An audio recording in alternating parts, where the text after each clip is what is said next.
안녕하십니까.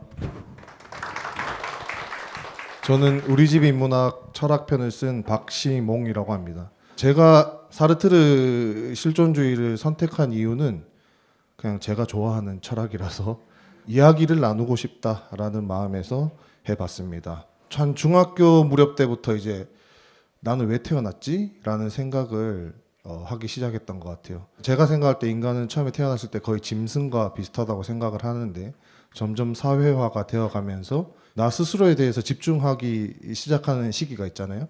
그때 이제 나는 왜 태어났을까를 고민을 했습니다. 근데 여기에 우리와 비슷한 생각을 했던 철학자가 있습니다. 이 사람입니다. 사르트르입니다. 사진을 한번 보시면은 특이한 점이 있지 않나요? 눈이 이제 사시라 그러죠. 눈이 이제 많이 아프셨습니다. 눈이 이렇게 돌아가고 본인의 말씀으로 하면 자기는 이제 그 뭐 열등 덩어리였다고 이야기를 했다고 하더라고요. 눈도 아팠고 뭐 그렇게 잘생기지도 않아서 이제 뭐 마음에 드는 여자애들한테 뭐 이렇게 고백했는데 차이고 그런 뭐 적도 많았다고 하더라고요. 근데 이 사람이 이런 열등감을 가지고 계속 패배주의적인 삶으로 살아서 그냥 한 게 아니라 이걸 극복해내는 철학을 이야기한 현대 철학의 거두입니다. 그래서 소개를 한번 하려고 합니다. 이 사시와 관련된 이야기가 있어요. 이 사람의 생애를 잠깐 말씀을 드리면 사르트르의 외갓집은 독일이고요. 이제 아버지는 프랑스 사람인데 아버지가 사르트르가 되게 어릴 때 돌아가셨어요. 그래서 이제 어머니가 다시 외갓집으로 돌아갑니다. 근데 외가는 되게 유명한 독일의 되게 유명한 집안이었어요. 그 엄마의 사촌이 우리가 잘 아는 슈바이처 박사 있잖아요. 그 집안이거든요. 그래서 이제 근데 외할아버지가 되게 보수적인 사람이에요. 보수적인 사람. 그러니까 우리나라만 그런 게 아니라 서양도 여성의 인권이 아주 낮을 때였고 사별을 해서 돌아왔지만 이제 딸에 대해서 되게 좀 억압적이고 이런 친정 아버지의 그런 이제 방식으로 딸을 대했고 또 사르트르도 이제 되게 강압적으로 하면서도 자신의 체면이나 이런 것들 때문에 교육은 또 엄청 시켜요. 그래서 외할아버지한테 되게 많이 시달리면서도 교육을 잘 받았던 사르트르였습니다. 근데 그러는데 그러니까 어릴 때부터 눈칫밥을 계속 먹었어요. 그리고 어머니가 재가를 하는데도 계부랑 같이 살고 이러면서 어릴 때부터 선천적으로 눈이 아팠는데 말을 못했다고 하더라고요.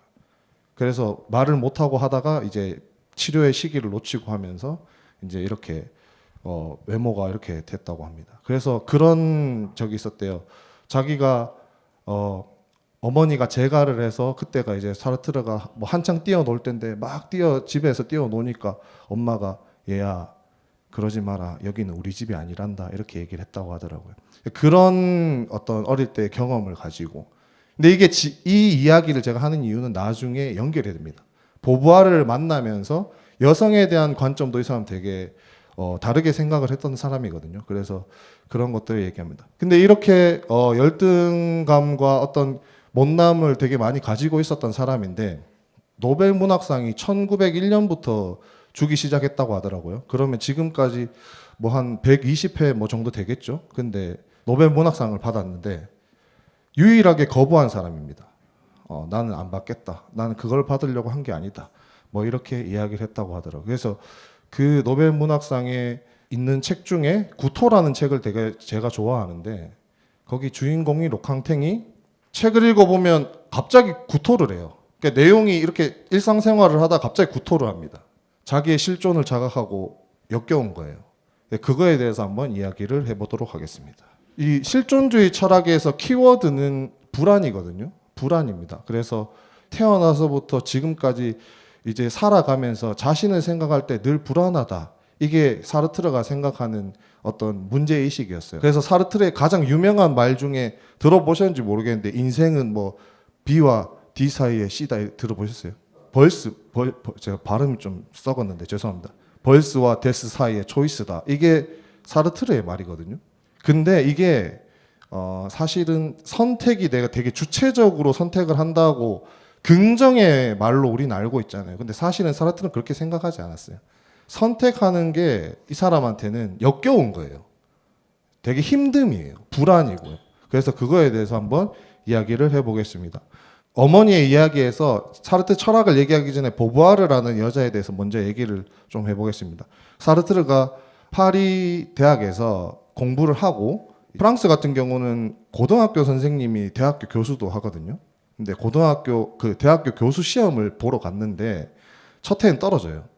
두 번째 해에 가서 이제 시험을 보는데 앞에 앉은 여자가 너무 예쁜 거예요. 가가지고 끝나고 나랑 데이트할래? 이렇게 말해요. 그 여자가 보부하래요. 근데 오케이 이렇게 된 거예요.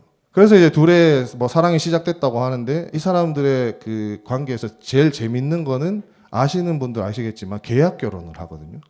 2년의 유예 기간을 가지고 계약 결혼합니다. 왜 그러냐면 사르트르는 엄마의 인생을 봤거든요.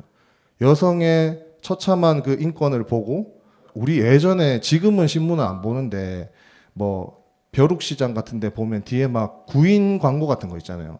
그때는 이제 프랑스 같은 경우도 뒤에 구인 광고에 전부 자신의 프로필을 올려요. 근데 다 여자 프로필만 이렇게 올라가 있어요.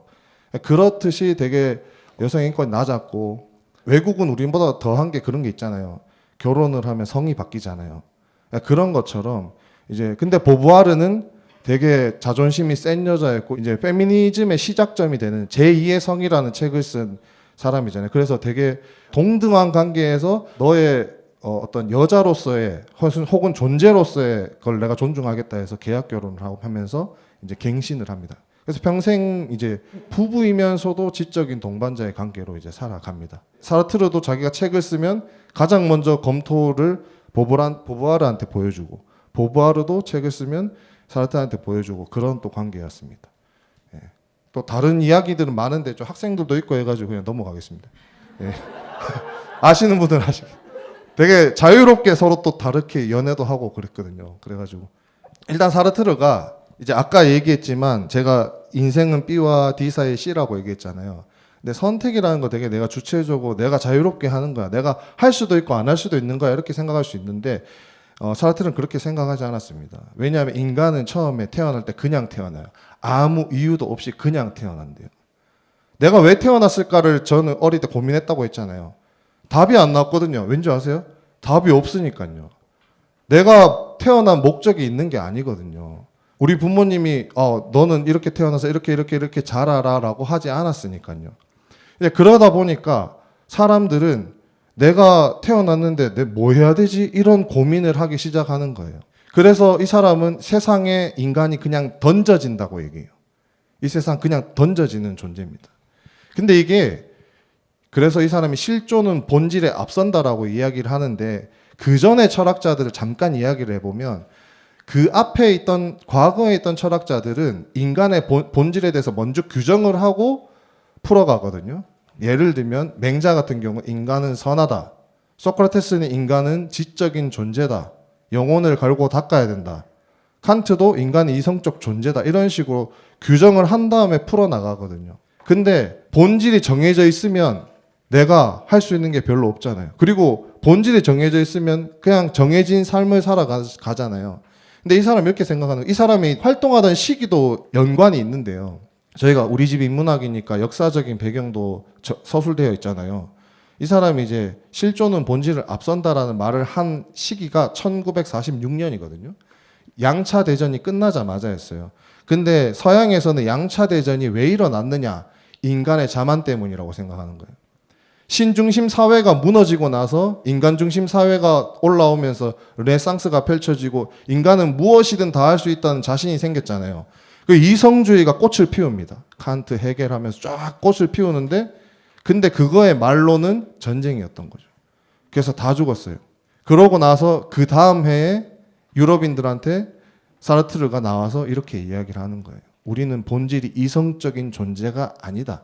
우리는 본질이 정해진 게 아니라 우리가 직접 세상에 자유를 가지고 선택을 하고 책임을 지면서 만들어가는 존재다.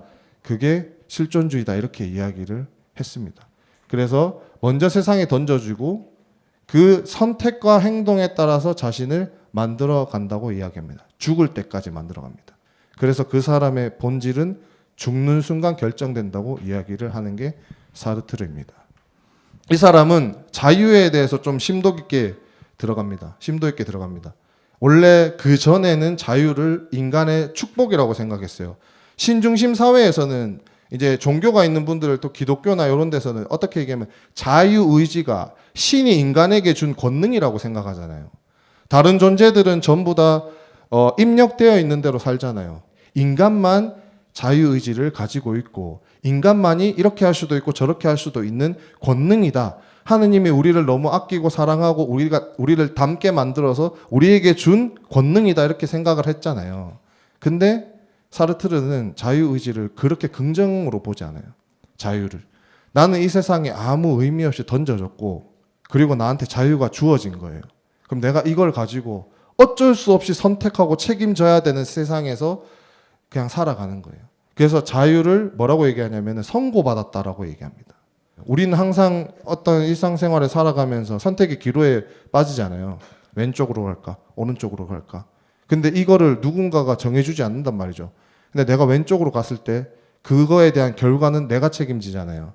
오른쪽으로 갔을 때 그거에 대한 결과는 내가 책임지잖아요. 그러니까 그 자유가 되게 무거운 거예요. 이 사람한테. 그래서 구토에서 록캉탱이 맨날 토를 하는 겁니다. 그러면서 불안해하는 거예요. 그 자유 때문에. 그 선택해야 되는 그 운명 때문에 불안하는 겁니다. 근데 그 동시에 그게 또 인간의 또 본질적인 혹은 자유로운 존재라는 증거이기도 합니다. 근데 그런 인간들이 그러면 살아가는 방식이 두 가지입니다. 하나는 그냥 되는 대로 살아가는 거예요. 어떤 걸 즉각적으로 그냥 아무 생각 없이 했어요. 네 왜 그렇게 했냐 그러면 어쩔 수 없었다. 그냥 원래 내 성격이 그렇다. 몰라. 그냥 이렇게 살아가는 사람들이 있는데 이런 거를 자기 기만이라고 이야기를 합니다. 되게 무겁죠. 선택을 해야 되고 운명인 거고 그냥 살아가면 안 되고 그냥 살아가는 거는 너를 기만하는 거야. 이렇게 이야기를 하는 거죠. 하지만 그거를 내가 마음을 돌려서 회심이라고 얘기하는데 마음을 돌려서 내가 적극적인 마음을 가지고 선택하면 이제 세상이 달라진다. 이렇게 이야기를 합니다. 그래서 이제 우리는 이유 없이 세계에 던져졌지만 아무렇게 살면 안 되는 존재인 거고 주체적으로 선택하고 책임지면서 살아가는 겁니다. 그래서 그 다음에 내가 만들어지는 거고 그렇게 살아가는 것이라고 이제 실존주의에서는 이야기를 합니다. 그래서 주체적인 거라는 거는 나한테 주어진 자유와 선택과 책임에 대한 그 운명을 다른 사람한테 미루거나 아무 생각 없이 몰라 이렇게 하지 않고 이거를 선택을 하고 그걸 책임지는 삶이 주체적인 삶이고 실존주의를 실현하는 삶이다.